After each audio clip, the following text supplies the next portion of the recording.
দেশ জুড়ে প্রেসিডেন্টের বিরুদ্ধে চলছে বিক্ষোভ, আর তাদের মাথার উপর দিয়ে যুদ্ধ বিমানে চড়ে উড়ে যাচ্ছেন প্রেসিডেন্ট। যাওয়ার পথে বিক্ষোভকারীদের উপর মল ছিটিয়ে দিচ্ছেন। তাম দুনিয়ায় এমন দৃশ্য কখনো দেখা যায়নি। এটি হয়তো কারো কল্পনাতেও আসবে না, কিন্তু ডোনাল্ড ট্রাম্পের মতো প্রেসিডেন্টের পক্ষে এমন দৃশ্য কল্পনা করাটা বেশ স্বাভাবিক ঘটনাই বলা যায়। যুক্তরাষ্ট্র জুড়ে নো কিংস প্রতিবাদের ঢেউয়ের পর ট্রাম্প তার নিজস্ব সামাজিক যোগাযোগ মাধ্যম ট্রুথ সোশ্যালে একটি এআই তৈরি ভিডিও পোস্ট করেন। সেখানে দেখা যায় তিনি রাজমুকুট পরে কিং ট্রাম্প লেখা এক টপ গান স্টাইলের যুদ্ধ বিমান চালাচ্ছেন, যেটি শহরের উপর দিয়ে উড়ে যাচ্ছে আর নিচে প্রতিবাদরত জনতার উপর মল বর্ষণ করা হচ্ছে। এরপর হোয়াইট হাউসের কর্মকর্তা স্টিভেন চিয়াং বেশ উচ্ছ্বসিত হয়ে সোশ্যাল মিডিয়ায় লিখলেন, প্রেসিডেন্ট এই নো কিংস লুজারদের গায়ে মল ছিটিয়ে দিচ্ছেন।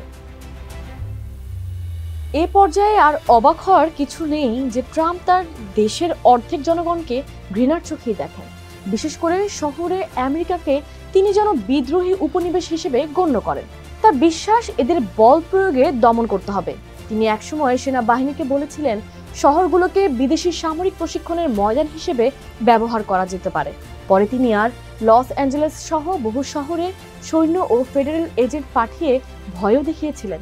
ব্লু আমেরিকার নাগরিকদের প্রজাতে নামিয়ে আনার চেষ্টা এতটাই স্বাভাবিক হয়ে গেছে যে এখন আর তা শিরোনামই হয় না। কিন্তু কৌতূহলের জায়গাটা হলো ট্রাম্পের এই আত্ম অপমানের অদম্য ইচ্ছা। সাধারণত কোনো নেতা নিজের সাথে ডায়রিয়ার মতো বিষয় জড়াতে চান না। মল সংক্রান্ত আক্রমণ সাধারণত ক্ষমতার বাইরে থাকা আন্দোলনকারীদের হাতিয়ার। যেমন ফ্রান্সের কৃষকরা সরকার বিরোধী বিক্ষোভে সরকারি ভবনের সামনে সার ভর্তি গাড়ি উল্টে দিয়েছিল, কিন্তু শাসকেরা বরং নিজেদের মর্যাদা রক্ষা করে। এক্ষেত্রে ট্রাম্প ব্যতিক্রম। ট্রাম্পের মেক আমেরিকা গ্রেট অ্যাগেইন মহলের মধ্যে শুরু থেকে এক ধরনের বিকৃত আনন্দ কাজ করে, এমনকি নিজেদের কলুষিত করে ব্যবস্থার ভণ্ডামি ভেঙে ফেলার আনন্দ। রাজনৈতিক দার্শনিক হান্না অ্যারেন্ট বলেছিলেন, 20 শতকের স্বৈরাচারী আন্দোলনের শুরুতে মানুষ নিষ্ঠুরতা, নৈতিক অবক্ষয় এসবকে বিপ্লবী সাহস হিসেবে দেখত, কারণ এতে সমাজের ভানটুকু অন্তত ভেঙে পড়েছিল। ট্রাম্প ও তার সমর্থকদের মধ্যে আজও সেই বিকৃত উল্লাস টিকে আছে। এতে এক অদ্ভুত দ্বন্দ্ব তৈরি হয়। একদিকে ট্রাম্প চান রাজকীয় মহিমা, অন্যদিকে তার ও তার সহযোগীদের মধ্যে আছে এক গভীর আত্মনিম্নতার প্রবণতা। প্রশাসন নিজেদের ঐতিহ্যবাহী সৌন্দর্যবোধ প্রচার করে, যেমন তারা আধুনিক স্থাপত্য বাতিল করে ক্লাসিক্যাল ডিজাইনের পক্ষে মর্যাদা ও স্থিতিশীলতার প্রতীক হিসেবে প্রচারণা চালায়। অথচ বাস্তবে ট্রাম্প হোয়াইট হাউসের রোজ গার্ডেনের সবুজ ঘাসের জায়গায় মার আ লাগোর মতো পাকা টাইলস বসিয়েছেন। আর এবার ইস্ট উইং এর সামনের অংশ ভেঙে সেখানে বলরুম নির্মাণ শুরু হয়েছে। প্রশাসনের বাস্তব সৌন্দর্যবোধ যেন এআই স্লভ, অশোভন, শিশু সুলভ ও কৃত্রিম। যেমন হোয়াইট হাউসের পোস্ট করা এক অভিবাসী শিশুর কান্নার ছবিটি স্টুডিও জিবলি স্টাইলে আঁকা এক এআই চিত্র ছিল। হাফ পোস্ট যখন জানতে চাইল কেন ট্রাম্প পুতিন বৈঠকের স্থান হিসেবে হাঙ্গেরি বেছে নেওয়া হলো, তখন প্রেস সেক্রেটারি ক্যারোলিন লেভিট উত্তর দেন, তোমার মা ঠিক করেছেন। এই হলো তাদের অবস্থা। তাদের হাতে 250তম স্বাধীনতা দিবস উদযাপন হবে হোয়াইট হাউসের লনে ইউএফসি কেস ফাইট দিয়ে, যেন আইডিওক্রেসি সিনেমার জীবন্ত সংস্করণ। এমন অরুচিকর কাণ্ড কারখানা কেবল রসবোধের বিষয় নয়, এটা ক্ষমতার আচরণ।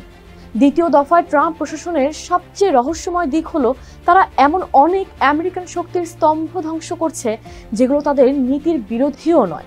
মানবিক শিক্ষা খাতে কাটা পড়বে সেটা বোঝা যায়, কিন্তু শিশু ক্যান্সার গবেষণার তহবিল বন্ধ করা কেন? শিক্ষা মন্ত্রণালয় বিলুপ্ত করার কথা শোনা যায়, কিন্তু কেন ফেমা, যা দুর্যোগে আক্রান্ত রাজ্যগুলোকে সাহায্য করে, সেটিকেও ধ্বংসের পথে নিয়ে যাওয়া হচ্ছে? কিছু ব্যাখ্যা পাওয়া যায় পুরনো রক্ষণশীলদের ছোট সরকারবাদে, কিন্তু মূলত এটি ট্রাম্পের এক ধরনের অপমানমূলক নিরাপত্তাহীনতা। তিনি একদিকে নিজের অতিরিক্ত আত্মগৌরব নিয়ে দেশকে নিজের প্রতিফলন বানাতে চান, আবার সীমাবদ্ধতার প্রতি ক্রোধে সেটিকে ধ্বংস করতেও চান। লেখক জর্জ প্যাকার তার উপন্যাস দ্য ইমার্জেন্সিতে এই প্রবণতাকে প্রতীকীভাবে তুলে ধরেছেন। বইটিতে শহুরে নাগরিক বার্গার্স এবং গ্রামীণ সন্দেহপ্রবণ ইয়েমেনদের দ্বন্দ্ব চিত্রিত হয়েছে। শেষে দেখা যায় ইয়েমেনরা শহর আক্রমণের জন্য ফেশিয়াল ক্যানন বা মল কামান তৈরি করছে, যেন ট্রাম্পের ভিডিওটাই আগে থেকে অনুমান করে ফেলেছিলেন প্যাকার। তিনি লিখেছেন, এটি ছিল এক ভয়াবহ সাহস, এক পশুত্ব, এক অতি নিম্নতর সৃজনশীলতা। এটা যেন শেষ বাঁধও ভেঙে দেয় আর ফেরার পথ থাকে না। সম্পদ বা মতাদর্শ নিয়ে লড়াই মিটতে পারে, কিন্তু যারা শুধু অপবিত্রতা ছড়াতেই বাঁচে তাদের সঙ্গে পুনর্মিলন কল্পনাতীত। 20 অক্টোবর সাংবাদিকদের মুখোমুখি হয়ে স্পিকার মাইক জনসন ট্রাম্পের এই ভিডিওর পক্ষে সাফাই গিয়ে বলেন, এটা স্যাটায়ার মাত্র। জনসন বললেন, প্রেসিডেন্ট সামাজিক মাধ্যমে বার্তা দিতে পারদর্শী। বলা যায় ইতিহাসে তিনিই সামাজিক মাধ্যম সবচেয়ে দক্ষভাবে ব্যবহার করেছেন। এটা কেবল ব্যঙ্গ। তিনি তার রাজনৈতিক প্রতিপক্ষকে হত্যা করার আহ্বান জানাননি। তবে ট্রাম্প কি বার্তা দিতে চেয়েছেন তা ব্যাখ্যা করেননি জনসন। বরং তিনি আশা প্রকাশ করেন যে সপ্তাহান্তে এই প্রতিবাদ হয়তো 20 দিন ধরে চলা শাটডাউন শেষ করতে সহায়ক হবে। জনসন বলেন, চাক শুমার এখন তার নাটক শেষ করেছেন। আমেরিকার বিরুদ্ধে তার বড় প্রতিবাদ হয়ে গেছে। এখন আমরা অনুরোধ করছি তিনি যেন কাজে ফেরেন এবং আমেরিকার জনগণের কষ্টের অবসান ঘটান।